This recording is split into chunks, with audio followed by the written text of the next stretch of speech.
Hello guys, तपाईहरुलाई मेरो mini vlog day 4 मा स्वागत छ।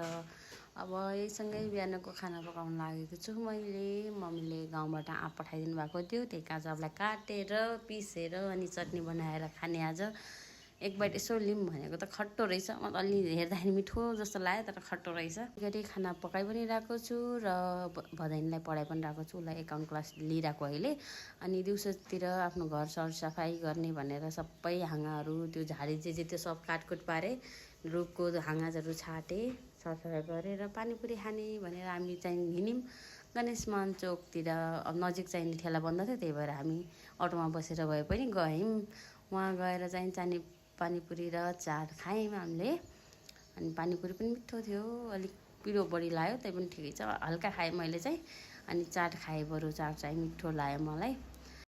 अनि उहाँ चाहिँ हाम्रो महाराज धिराज, उहाँ चाहिँ मजाले कुलरको हावामा कपाल हल्लाउँदै सुत्न खोज्नु लाग्नुभएको छ। अब सुत्नुहुन्छ होला। Okay bye, thanks for watching.